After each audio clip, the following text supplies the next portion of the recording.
Welcome, Truth Seekers, to another episode of The Straight Shooters. My name is Todd Braley. I'm an indie filmmaker, and with me, as always, the Thunder from Down Under. We really need to have some sort of an effect for this intro with the Thunder from Down Under. But yeah, I'm Ty Guberman. Yeah. And this is a special episode. We're starting a new series here and talking to indie filmmakers. We came up with actually, my wife kind of came up with the idea when she's like, how come you don't talk to the wives of these indie filmmakers and all of the shit they have to go through while we're over here making movies? And so I talked to Ty about it, and welcome, ladies and gentlemen, to the first episode of The Other Half. And we couldn't have done better than to bring on my amazing wife, the lovely, the gorgeous, the sexy Angie Braley. So thanks for joining us. You never introduced me like this.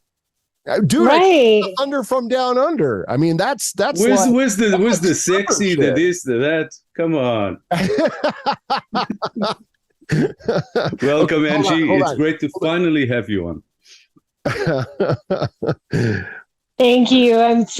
It's interesting to be here.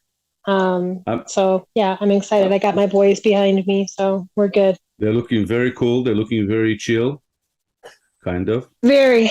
They got my back. Yeah, her favorite definitely do. Ghostface. So that's her boy. That's her boy. That's my boy. Yeah. All right. So basically, then I'll start it here, and Angie, again, being that indie filmmakers have chosen a life of psychotic what's the word, Ty? I would just go with suffering, but yeah, psychotic suffering, or just go with a life of suffering.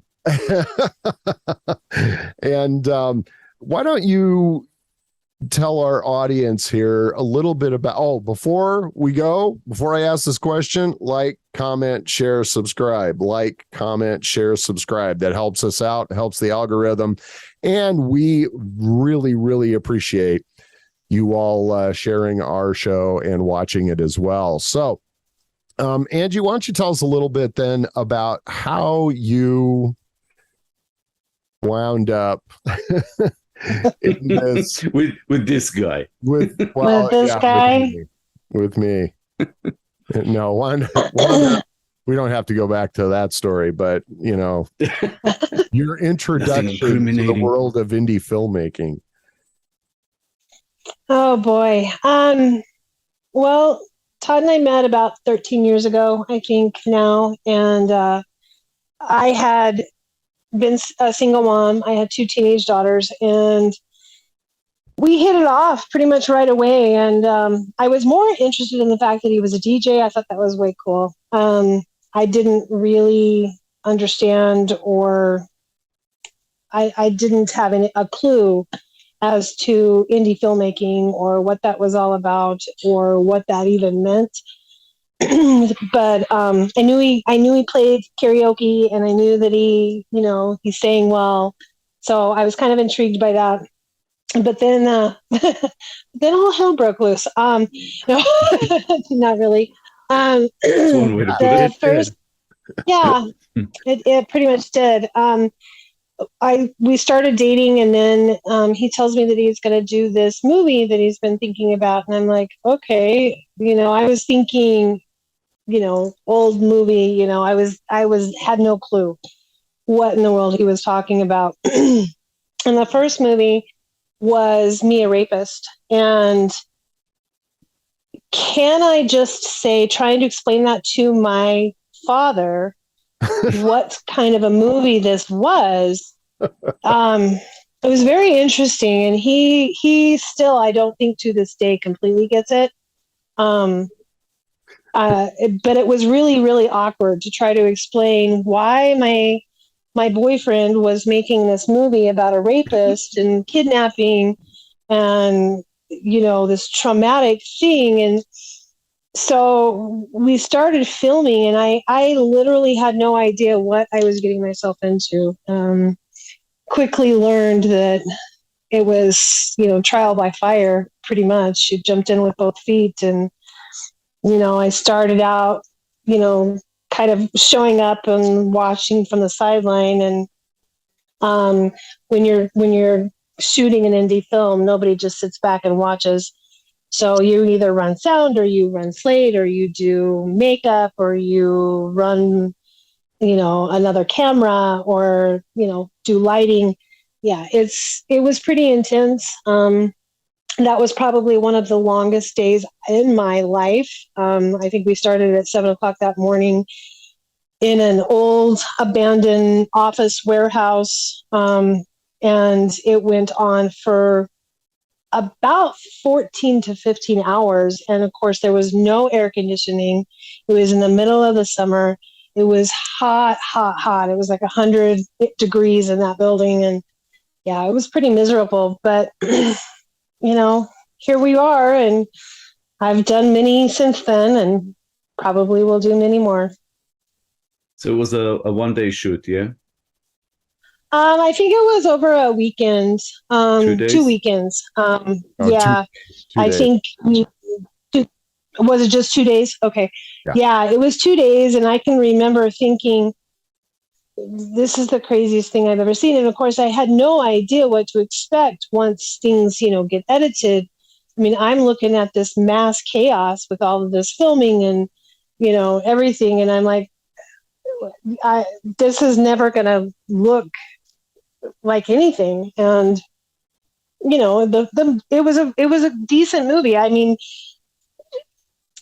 kind of what it was about was a little bit sketchy, but it was his vision. And, I saw it come together from start to finish. And so that was exciting, and watching how that is all done. I still like to go out sometimes and watch him edit, and how he can make the magic happen behind the scene, and pull from here and here and here. And that's crazy.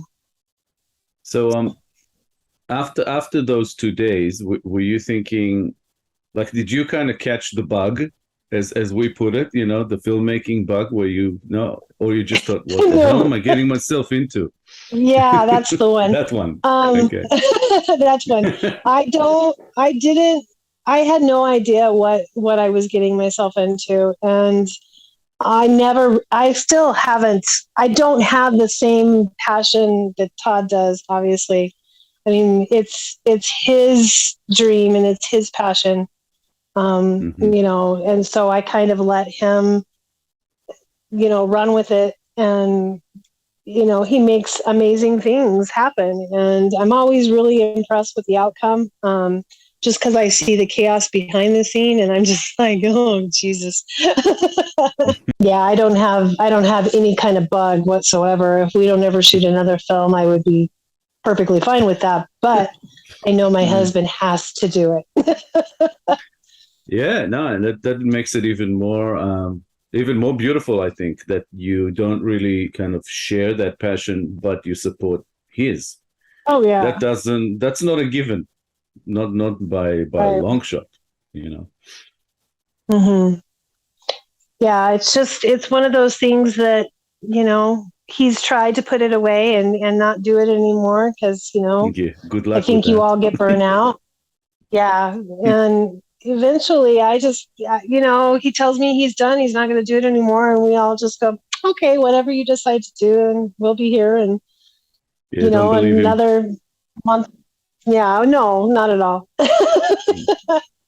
No, it's funny, but it's like, from my experience, it's almost like we wish we didn't have this need, to express ourselves through this sort of art form, but it is what it is. So it's like you have to surrender to it, almost exactly as you put it. It's like, yeah, we have to do it. It's not so much an addiction or something like that, but it's definitely an innate need to do this. Otherwise, I think we just don't feel complete, I guess. Right. That's one way to think about it. And Yeah. with me, like And it took me a long time to get there, you know. mhm. Well, Yeah. and I just want to know, like, when you were standing back watching what we were doing on that first film project that you were a part of, I mean, we never really had a conversation about that. I mean, we've had conversations about some of the other things, but you know, I remember Taylor was there with you. The younger of Angie's two daughters, and I call them all my daughter, all of my kids. They're all of my kids. They're my kids too, but Yep. Taylor was there. What did what were you thinking? Were you talking to Taylor? If you can remember. I just remember kind of being, obviously just in the background, trying to sort out what it was that you were doing and how it was going to all fit together. And like I said, the movie itself was a hard movie to enjoy, I guess. The composition of the movie itself, the what it was about was kind of a weird, hard thing to sell to my youngest daughter, who at that time was only 16. I mean, she thought it was cool. She thought the makeup stuff was cool. But I think her thought process too was, Mom, what are you doing with this guy? What is he doing? But it was also, in the same sense, it was kind of fun to be around the artistic side of it, and to be around the people. And I've developed wonderful friendships with many of the actors and actresses along the way. I've also developed a few not so good friendships that have dropped away. But I think that during that very first time, I realized that it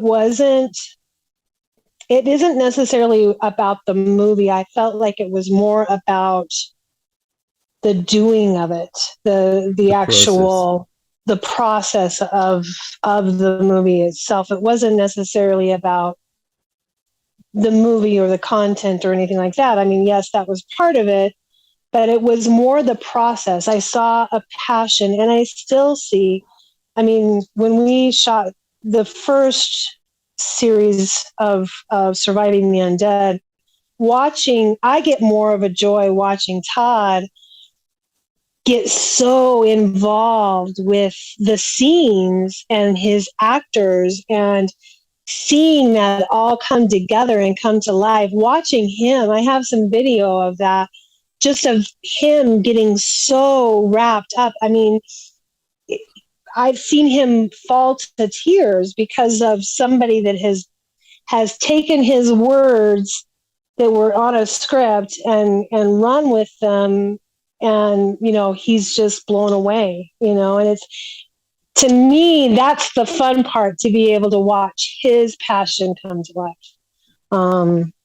It's not necessarily the movie, but just watching him. Yeah, that video that she has of me is, I'm watching. I don't remember what scene it was in Surviving the Undead. We were outside. Mm-hmm. It was when the parents were killed. Oh yeah, yeah. When spoiler alert, episode 2, when the parents are killed.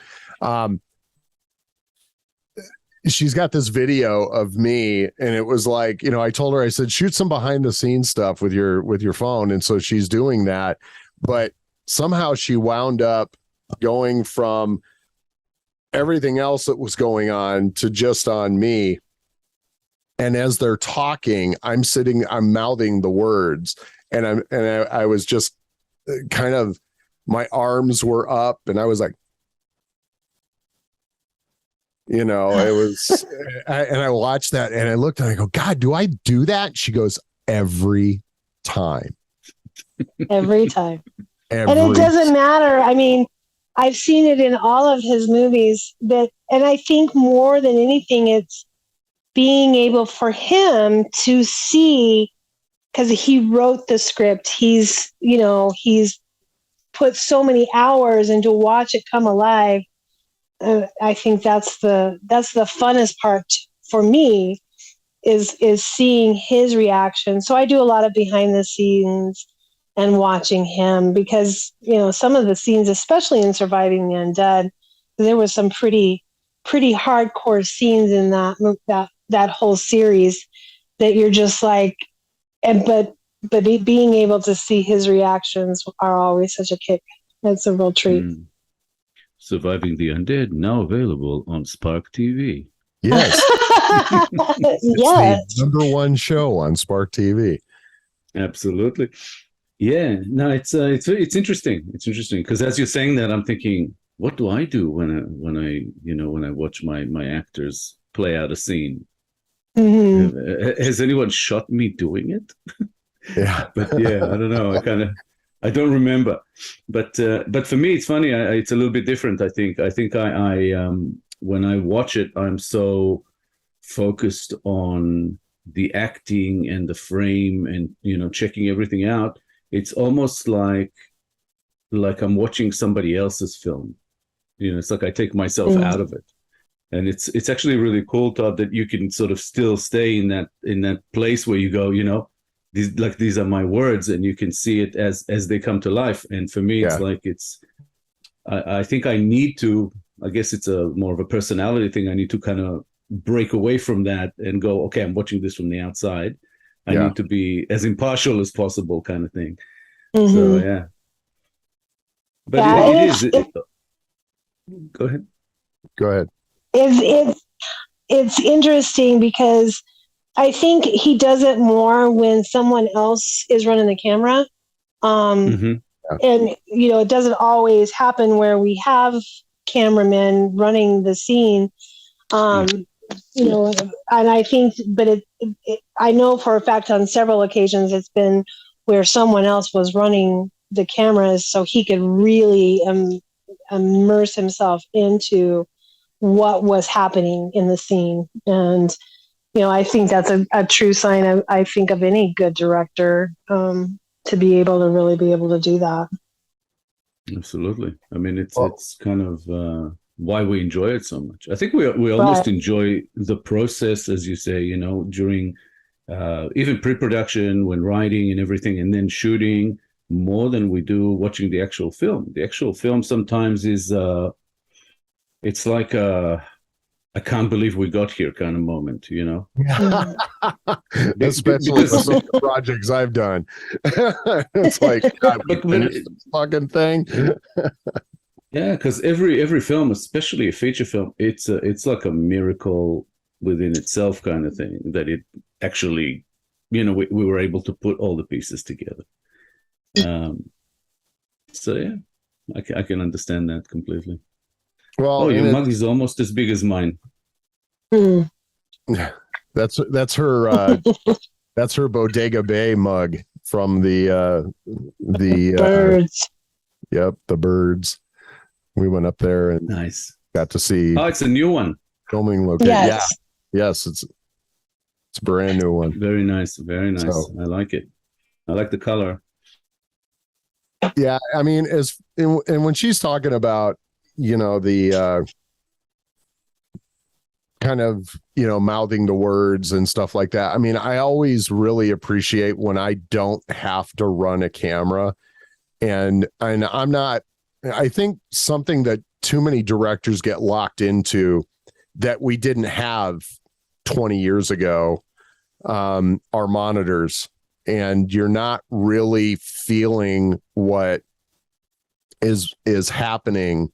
Yes, you want to make sure that the guys that are shooting are getting what you need in the frame, but I feel that most directors didn't have that capability of having monitors, and I think too many guys rely on them, or too many filmmakers rely on those. You want to see what's in the frame, but at the same time, don't you want to see what's being emoted, regardless of how close you are? If you're standing next to the camera, that's close enough in my book. So, I mean, being able to really see what's coming across on an actor's face, or listening to what they're saying, at, within that realm of not only are what they saying, but what they're expressing on their faces, that it's, you can see what the shot looks like on the monitor, but you can't always see what you want to see in regards to the actors. So, I mean, like when we shot the wraparound for Psychotic Breakdown, it was kind of one of those things that I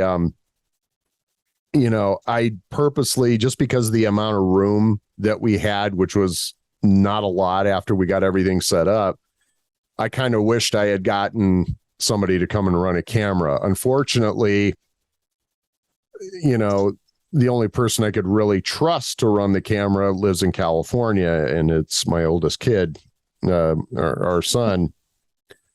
Damn you, Jaden, move back home. Yeah. He's not, he was born in California and all that. So that I don't think that'll ever happen. Something pretty bad has got to happen in California for him to move here. So, but yeah, it's and having Angie be a part of this the way she is a part of it, I don't even think people understand that when she, when you're throwing shit, when you're throwing things and you're yelling and screaming and God, these motherfuckers and blah, blah, blah, blah, blah, and then Angie says,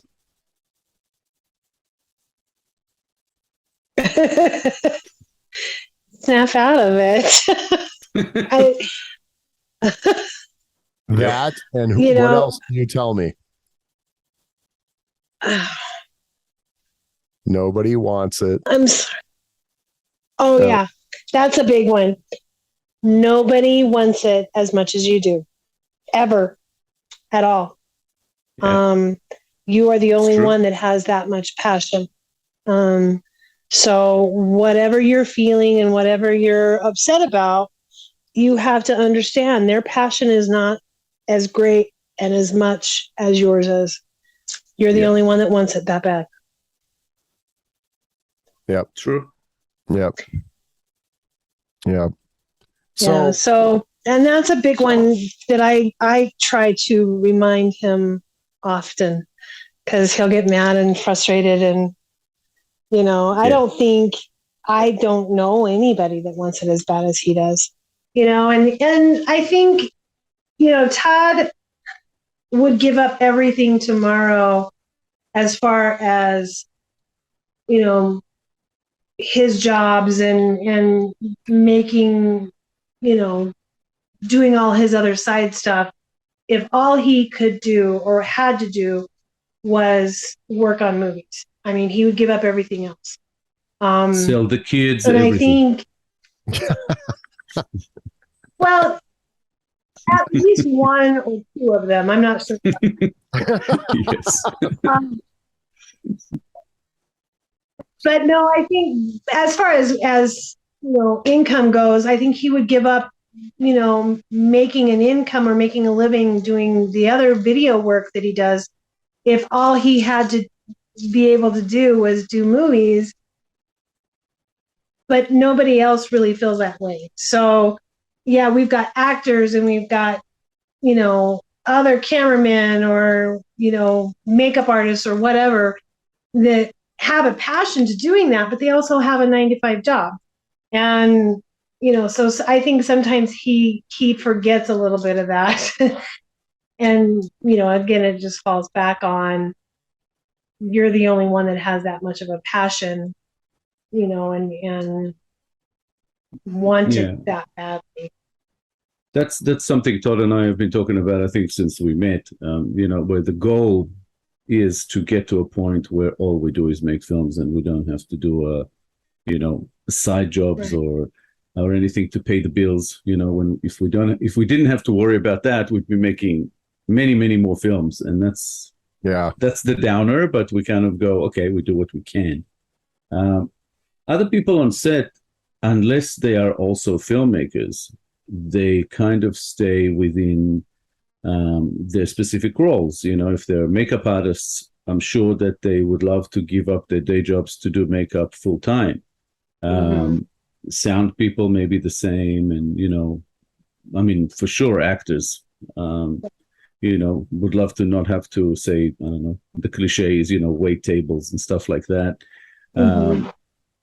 And just make their money from acting, but it's just something that takes years to get to.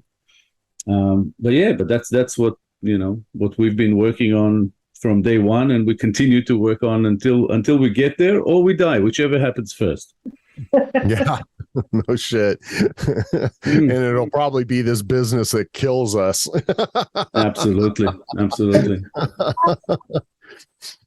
Well, yeah, so, let's just. I looked a lot younger before I started making films. And you had hair. No. I started shaving my hair before I started losing it. So yeah, it's just so comfy. What so we did Me a Rapist. Now real quick, I'm just going to preface something. The show, the movie itself, for those of you who haven't seen it, and I'm prepping that movie again to be put out, and basically what it's about is a something that doesn't happen on very rare occasions, is a serial rapist that actually grows a conscience. Usually that does not happen, rarely.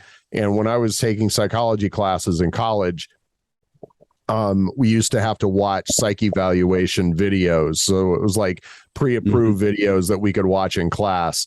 And we had one guy that was one of the videos that we watched had a guy that was having remorse. And so I thought that would be interesting to find out what happened in this guy's past. And I had literally wrote by hand. I had this whole, feature length script. And when it came time to do it, I couldn't find anybody that wanted to donate or that wanted to dedicate the time to do it. And my buddy Scott, he and I had made a movie in California called High Hopes, and which will also very soon be available on Spark TV after I go back through and fix it up a little bit. But he and I hadn't made a movie together, and that was in 1992. And this is 2010 is when we did that. That's about right? We did that in like March or April of the following year, or was that July? Yeah, it was, because it was hot as hell in that place. So anyway, so the whole movie itself is just about, a serial rapist who becomes his inner battle. Yeah, it's not just the battle, but also you get a glimpse of what his life was like and growing up, and what his mom was like, and so that was what the movie was about. Even after we explained it to Angie's father, he still didn't get it. But the film also has other elements, especially coming through, I think, at the end of it. Not from the side of the rapist, I mean. And right. And it's not, it doesn't glorify, rape in any way or something like that. So it's not about making or actually I don't think it actually even empathizes or sympathizes or anything like that with the rapist. It just kind of shows it for what it is or what it might be in this particular person's head. Right. Yeah. The funny thing is, before I saw the film, I actually had no idea what it was about. From the title, I actually thought it might be a comedy. Like one of those kind of in poor taste kind of comedy. Me, a rapist, because like a question mark, and then, I watched it, and it's sort of a very, very dark drama, really. Yeah. Yeah. It's kind of I enjoyed it. It's a character study, Yeah. And Angie, as you said, it's not a film that's like exactly you can say I enjoyed it, but No. for me, from a filmmaking perspective and kind of what's the word, kind of analyzing, I guess, the script and different elements, I actually did enjoy it. Because I was watching it, and as I'm watching it, I'm thinking, oh, the location looks really good. It really helped, get your point across and what you wanted to do, and then different elements as it goes, and I'm like, oh, this is really cool. So yeah, and it's funny how clean the film is, and people don't realize this, but as you described the set, that it was pretty much mayhem. And then the film itself is just clean. It looks like everything's so tidy and organized, and people just have no idea what it takes to get there. Well, and you didn't see the other rooms because we had mostly taken up the entire second floor of this building, and that was a great set. So yeah, we got really lucky with that. So once we start digging into stuff and we did that first movie, then after that, what was the next one we did? Was that Liar? Was it Liar? It might have been Liar. Well, there was a couple that we shot here in the house. The dream one. Oh, Wait. Where she was like frozen. Yeah. Oh, Wait. we did that one. We did a couple of like music videos, which I was on set for all of those, and those were hard too. But Wake was crazy, and that one involved my house, which was kind of a weird scenario. It was the first time we ever filmed inside the house. The first of many times we filmed inside the house. I know what you mean. Yeah. So, well, he's been banned now. He can't shoot anymore in the house anymore. This is my watch the walls. Watch the walls. Yeah. Yeah. Well, yeah. That was me when shooting at my house. Yeah. God damn it! Just scratch the wall. Oh, damn! I'll deal with it later. Well, so lots of blood splatter. What's that? Lots of blood splatter throughout. We've got stuff on the ceiling in the kitchen, and we've got blood in the bathroom doorway, and yeah. And that has nothing to do with any films. That's nice. Okay, yeah. So then we get. Yes, I am in trouble. So then we get to, and as far as what the stuff that Angie does, I mean, she volunteered to start, cooking. Did you bring us food on Rapist? Didn't you bring us? Yeah. Yeah, I catered. Yeah, that was, I think, why we involved Taylor, because I needed the help. So yeah. Yeah. Thanks, Taylor. Yeah. Thanks, Taylor. So once we dug in there, then while I was DJing at a strip club here locally, I wrote the film Liar. And that one, I'll let Angie talk about that, and you don't have to use names. So, but I'll let Angie kind of talk about how that one went. Well, we make friends along the way, and we also make enemies. Liar was filmed here in Junction, and we had a couple of different sets that we had. And it too was kind of a hard, dramatic movie. And, of course, it involved a murder, and it was a Todd Braley film. There were the ending was kind of brutal and kind of left you in awe at the very end. But we finished up that film, and it was put together really well, and the crew, we had multiple people. Todd had gone down and had met some actors down in Louisiana, and we had brought a couple of the actors up from Louisiana to be in the movie.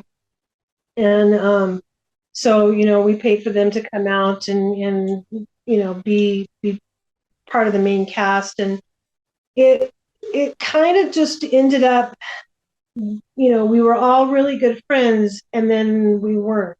The movie wrapped and everything was good, and they started wanting to do different locations to show the film, and we had a couple of venues down in Louisiana that we were able to film down there. And it ended up, we ended up getting kind of hooked up with one of the leading actors.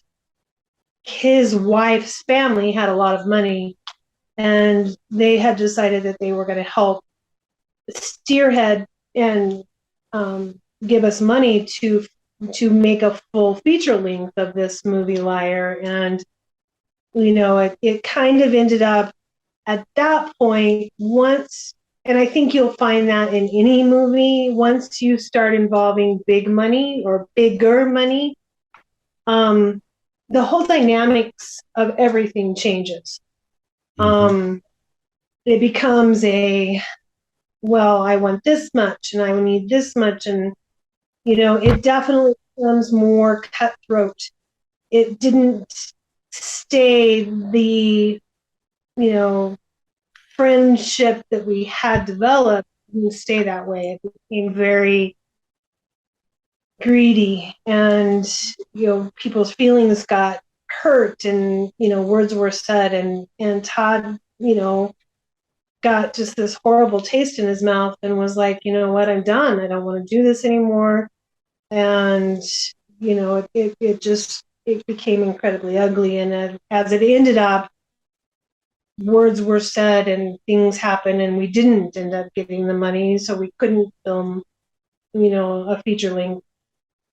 And in a way, I think that you kind of are grateful for those things that always don't go your way. When you're looking back on things, you're like, oh yeah, that was probably a really good idea that we didn't get that money, because that would have been a nightmare. Dodge the bullet kind of thing. Yeah. It was at that time that he didn't want them anymore. He didn't want to do this anymore. He didn't like the game. He didn't want to play anymore. And it was one of those times in his life, being an independent filmmaker, that his wife just sat back and said, okay, you do you, and I'll be over here. I support you, whatever decision you make. And it turned out to where he lasted about a year, didn't make anything, didn't pick up a camera, and I was okay with that, but I knew deep down inside he was not okay with that. And eventually he had other people that kind of pushed him and said, okay, you've taken your break, you've licked your wounds, now get back at it. And so that's what he did. Yeah, because just because you stop making films doesn't mean that the ideas stop coming. Oh no. And somebody asked me once, like, actually on a few interviews, I was asked, why I do it. And I say, because these ideas keep coming into my head, and if I don't let them out, I'll just go nuts. So I'll just end up locked up in some institute, running through my own movies in my own head. Cut. But I yeah, exactly. But Todd, I assume it was similar for you, taking kind of like a year off, and then you're still getting all these ideas, and old ideas keep coming back, and you just really want to let them out and bring them to life, and Well, I assume that's what got you back. Yes and no. It was kind of one of those things that, and I actually would like to ask before I answer your question, Atai, during, during all of the chaos of all of this bullshit that we had to go through with these people, Angie, how did you feel about what was going on outside of like going, you're fucking with my husband and I'm going to kill you kind of thing, because there was that. But I mean, I really got a pure sense on what this industry was like. And, I don't love it. I don't love how, it's very cutthroat. It's very, and it's not just, it wasn't just the Liar crew. It was, I know that it kind of happens everywhere in that industry. And, so I was, it left a really yucky taste in my mouth where I just didn't, I was perfectly fine with him with Todd not, wanting to pursue doing this any longer, because I was like, okay, well, that means I don't have to deal with that crap anymore, because it was just so, like I said, the minute you put money and dollar signs, the whole dynamic changes, and it becomes very cutthroat. And even on the level that we were dealing with, I cannot even imagine, what big production movies, what kind of crap they deal with. It's insane to me, the amount of greed that, $30,000 will do. It's just nuts. But that's the difference between 30,000 and 30 million. When it's 30 million, it's actually a lot safer in that way, because it's a lot more professional and the contracts are a lot more specific, and everybody knows their role and they've done it before, so they're not gonna Whereas with $30,000, you might be getting that money from someone who has no idea of the process and how these things work, and that's why these things happen. Right. But it's happened to most of us at some point, so it's a good learning experience, as you put it. At least you didn't, go deep enough into it that you can't pull back, and you kind of dodged a bullet. So yeah, for sure. So I would, when I going through all of that, I was really angry.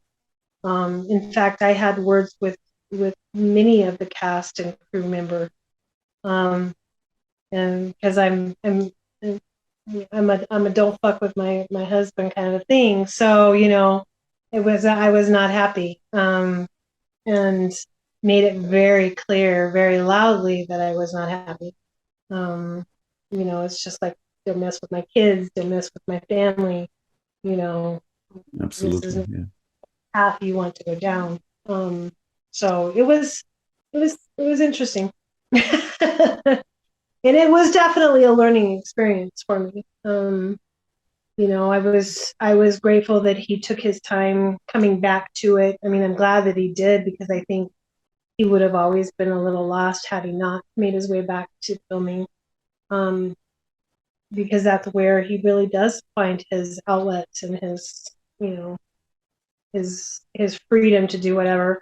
I do get a little crazy when, I see a movie pop up on his Facebook page that I didn't even know anything about. I'm just like, or I'll get a text message from one of the actors, and they'll be like, "What is this movie?" And I'm like, "What are you talking about?" And then I have to go follow Todd again. What is this? We're not shooting it in the house. Yeah. I just had a conversation a little while ago with one of our guys that helps us crew a lot, John, and he's like, "What is this one about?" And I'm like, "I don't even know, man.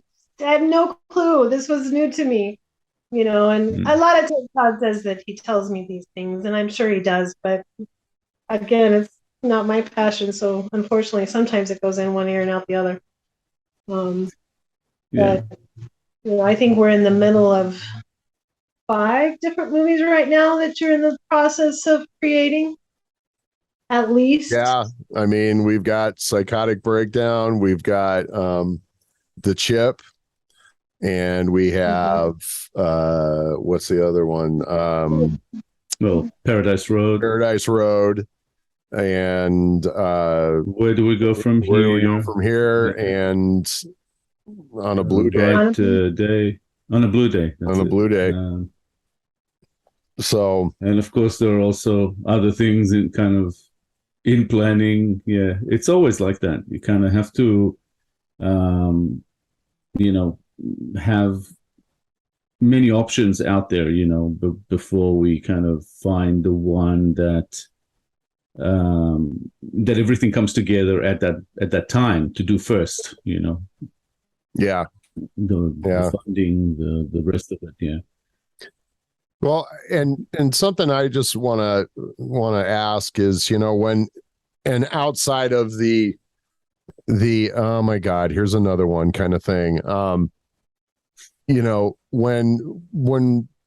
I'm putting stuff together, I'm just curious to know, what is your thought process with stuff, and how do you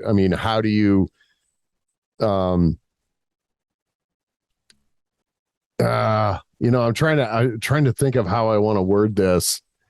Not trying to word it so it doesn't sound bad, but it's more of just trying to find the words to when a project comes up and we start going on it, what kind of things are running through your head, and as things progress, what kind of thought process do you have? What kind of feelings do you have about it and whatnot? So I'm curious, because again, we don't have this conversation. We try to not talk about movie stuff when we're not doing movie stuff. So I think more than anything, it a part of me goes, how much is it going to cost? Because that's a real fear that, because sometimes it does. I mean, we've yet to do a project that, is less than $1,000, which isn't bad, but I'm just like, where are we going to come up with the money to do this one? Or, and obviously we want to do, indie funding and all of that, which I appreciate, but it's still, that's a fear of mine. It's like, okay, we've got 5 movies in the project, one of which isn't going to be filmed here. The other one, you're talking about Alaska. I mean, there are some serious dollars that we're looking at here. And I'm like, okay, what are you going to sell? What kidney do you have left? I mean, that's just so it just is one of those things that I do fear. But as far as, I mean, it's who you are. It's your passion. It's your drive. It never surprises me when you have another one that you pull out of the hat and say, oh, well, yeah, this is the one that I was working on, and, we're going to do this one. And I'm like, I don't remember this one, but okay.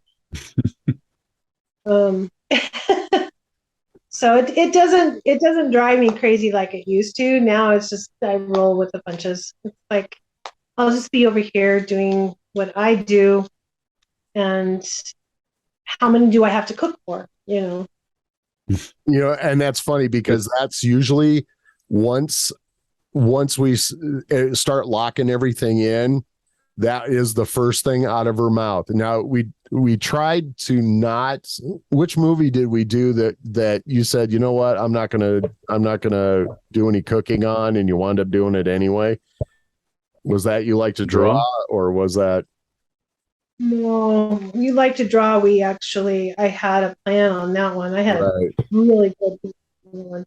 I think it was The Chip. I didn't want to do much cooking for The Chip, so because I didn't have time off. And then as it ended up, I ended up having the time off to do The Chip. So I ended up being able to cook and run sound and freeze my butt off with the rest of you. But it's never perfect temperature when you film. That's the hardest part about your filming, is that it's either super, super freaking hot or it's super, super, super cold. It's never perfect temperature. That's my only complaint. So, well, you're always planning on filming stuff within the realms of, depending on the cast, of who's got the time off. Am I doing this during vacation? For, if you've got college students, that's kind of one of the things. A movie that I did, China White, before I met Angie. We shot, because I had college students, so we shot the whole movie during Easter break. So, and it wasn't cool, or it wasn't warm, when we shot. And then when we started Surviving the Undead, it was during one of the coldest winters on record here in Colorado. And I think at one point when we were outside shooting, it was like 8 degrees. And we're having Brienne climb on the roof, and we got 100 zombies out front. Oh yeah. Let's talk about that. Let's talk about the day of 100 zombies and in my house. It was so bad, but they were in my house 2 days after my mother passed away. That was a rough weekend. That was crazy. It had been a bad week. My mom had passed away, and we had all of these zombies and all of these people that were coming in from out of town to be on this set. And Todd, bless his heart, he was like, I'll cancel it right now. And I'm like, you can't cancel it. I mean, this has been a work in progress for months. You've had this planned out. People have taken vacation to come down, and so it was going to happen regardless. And bless his heart, he had let everybody know that I had had a bad week, and that my mom had passed away. And we have a decent sized house. It's about 1,500 square feet, and we've got a 2-car garage. And it was the coldest winter. It was absolutely freezing. But every single one of those zombies sat in my garage that at that time was not heated, and got their makeup on. And, they didn't come in the house because they knew that I was in the middle of dealing with all of the grief and everything else with my mom. And it was pretty crazy, but we managed to get through it. And, we shot all weekend, and Todd made sure that everybody was respectful, and everybody was super, super great. That whole set and cast, and all those little zombies, the kids and moms and dads, and it was crazy, but it was a decent shoot, and I'm grateful that we did it, and it went ahead and he shot that weekend, because I think that it turned out perfect. Yeah, having shot. He's not allowed to have that many people in the house again. makes sense. Yeah, I was just gonna say, having shot zombie makeup related films, the cold weather is fantastic for the makeup. Yeah. When it's hot, it just runs. And and having 100 people all made up, you're probably lucky you did it in a cold, 5 or 6 people doing makeup, and I mean, it was pretty basic. It was great. 6 makeup artists. Yeah. I mean, it wasn't anything super. I mean, we had main zombies that were more made up than others, but all the background zombies, they all had just white or gray makeup with dark eyes, but yeah, it was pretty insane, and walking out there with because I went out into the garage a couple of times, and opening the door, and 100 zombies turn and look at you. You're just like, holy crap.